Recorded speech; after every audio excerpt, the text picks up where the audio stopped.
आज की कथा कुछ इस प्रकार। भगवान श्री कृष्ण विष्णु के अवतार हैं। माना जाता है कि जब धरती दुष्टों के बढ़ते अत्याचारों से परेशान हो गई तो भगवान विष्णु के पास पहुंची। भगवान विष्णु ने धरती को आश्वासन दिया कि वे पृथ्वी पर स्वयं अवतरित होंगे और उनके कष्टों का निवारण करेंगे। जन्माष्टमी कब और क्यों मनाई जाती है? भाद्रपद कृष्ण अष्टमी को श्री कृष्ण जन्माष्टमी कहते हैं, क्योंकि यह दिन भगवान श्री कृष्ण का जन्मदिवस माना जाता है। कृष्ण भगवान की जन्म कथा। भगवान श्री कृष्ण विष्णु के अवतार हैं। माना जाता है कि जब धरती दुष्टों के बढ़ते अत्याचारों से परेशान हो गई तो भगवान विष्णु के पास पहुंची। भगवान विष्णु ने धरती को आश्वासन दिया कि वे पृथ्वी पर स्वयं अवतरित होंगे और उनके कष्टों का निवारण करेंगे। जन्माष्टमी कब और क्यों मनाई जाती है? भाद्रपद कृष्ण अष्टमी को श्री कृष्ण जन्माष्टमी कहते हैं, क्योंकि यह दिन भगवान श्री कृष्ण का जन्मदिवस माना जाता है। भाद्रपद कृष्ण अष्टमी तिथि की घनघोर अंधेरी आधी रात को रोहिणी नक्षत्र में मथुरा के कारागार में वसुदेव की पत्नी देवकी के गर्भ से भगवान श्री कृष्ण ने जन्म लिया था।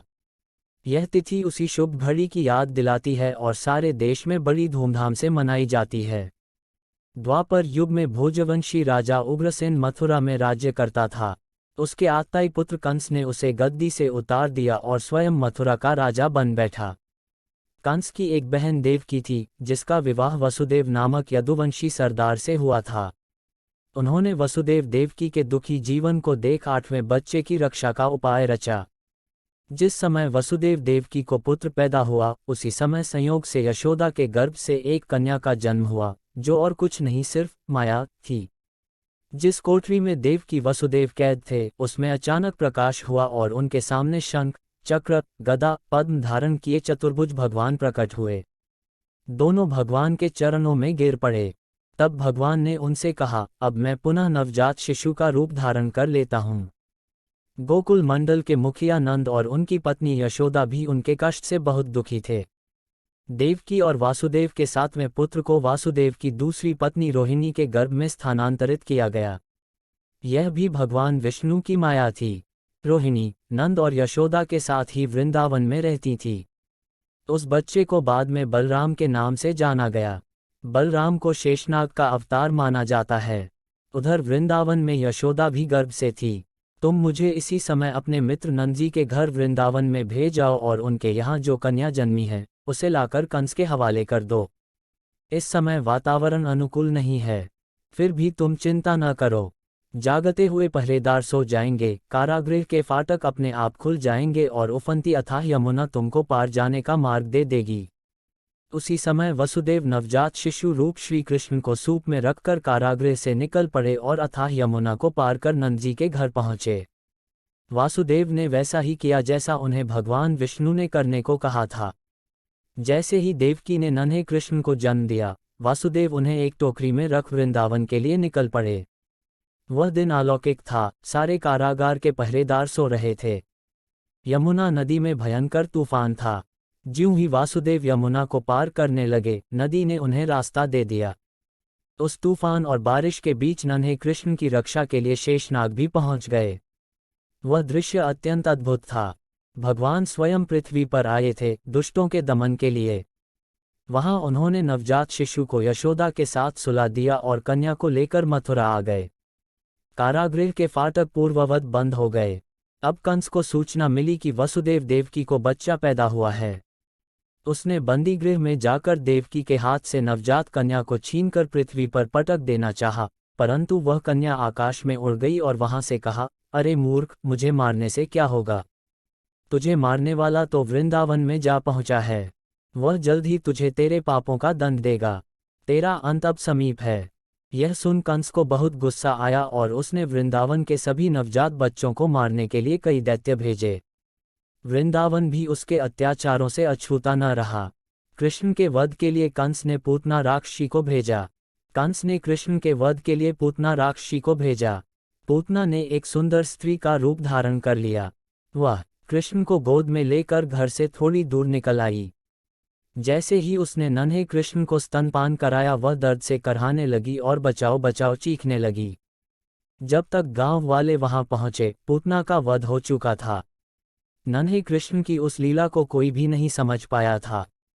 उन्हें सब एक नन्हे बालक के स्वरूप में ही देखते थे। लोगों को यह कभी लगा ही नहीं कि वह नन्हा सा बालक एक राक्षसी का संहार भी कर सकता है। श्री कृष्ण बाल लीला। भगवान श्री कृष्ण की बाल लीला का वर्णन किए बिना उनके जन्म की कथा अधूरी है। उन्हें प्यार से माखन चोर भी कहा जाता है। मक्खन उन्हें बहुत प्रिय था और उसे चुराकर खाने से जैसे उसका स्वाद दुगना हो जाता था। वृंदावन की सभी औरतें मक्खन को कृष्ण और उनके सखाओं के डर से छुपाकर रखती थी, परंतु वो भी कम कहाँ थे। चाहे जितनी भी दूर हो मक्खन की हांडी, वो उसे ढूंढ ही लेते थे। सारा वृंदावन कृष्ण की माया में डूबा हुआ था। हर कोई प्रेम और सुख से जीवन व्यतीत कर रहा था। भगवान श्री कृष्ण ने बालक रूप में कई लीलाएं रची और बढ़े बढ़े दैत्यों और दानवों का वध किया। भगवान कृष्ण ने 16 वर्ष की उम्र में कंस का भी वध किया और उनके पिता और अपने नाना उग्रसेन को मथुरा का राजा घोषित किया। श्री कृष्ण का कालिया दमन।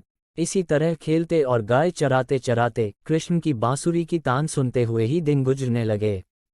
इसी बीच खेल ही खेल में एक दिन कृष्ण की गेंद यमुना में गिर गई। यमुना का पानी उसमें स्थित नाग के विष से काला हो चुका था। गेंद की तलाश में कृष्ण ने यमुना में छलांग लगा दी। यह देख उनके सभी सखा भयभीत हो उठे। कालिया नामक उस नाग ने अपने 110 फनों से कृष्ण पर वार किया। कृष्ण ने विराट रूप धारण कर उसके फन के ऊपर मानो सारी पृथ्वी का भार रख दिया। जब कृष्ण उसे मारने ही वाले थे तो नाग की पत्नियों ने कृष्ण से उन्हें छोड़ने की विनती की। कृष्ण के स्वरूप को जान कालिया नाग ने भी उनसे क्षमायाचना मांगी और यह विश्वास दिलाया कि वह फिर कभी किसी को भी कोई क्षति नहीं पहुंचाएंगे। तब कृष्ण ने उसे क्षमा कर दिया। श्री कृष्ण के स्वरूप की अनुभूति। गोवर्धन पर्वत। एक घटना ऐसी भी घटी थी जिसके पश्चात सभी गांव वालों को कृष्ण के भगवान रूप का विश्वास हो चुका था। वह ये जान चुके थे कि ये कोई साधारण बालक नहीं है, यह स्वयं भगवान है जो इंसान के रूप में अवतरित हुए हैं। जब गांव वालों ने इंद्रोत्सव न मनाकर गोपोत्सव मनाने लगे, तब इंद्रदेव बहुत क्रोधित हो उठे और उन्होंने पूरे गांव को नष्ट करने के लिए अत्यधिक वृष्टि करवा दी। चारों ओर पानी ही पानी था, जनजीवन अस्त व्यस्त हो चुका था।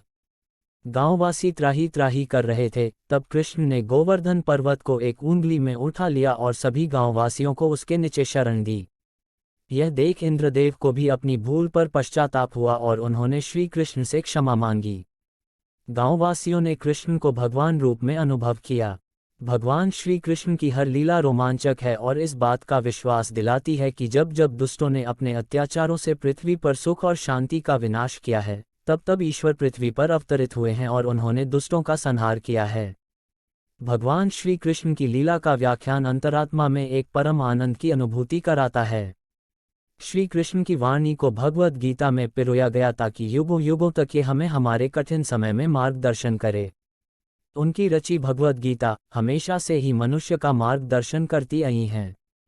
गीता में व्यक्त हर बात अनमोल है। अगर मनुष्य इसका पालन करने लगे तो उसका जीवन सार्थक है। आज भी अगर हम खुद को किसी सवाल से घिरा पाएं या हमें ये न समझ आए कि क्या सही है और क्या गलत, तो हम भगवद गीता में अपने सवालों के जवाब ढूंढ सकते हैं। फल की अभिलाषा छोड़कर कर्म करने वाला पुरुष ही अपने जीवन को सफल बनाता है। उद्धरण चिन्ह।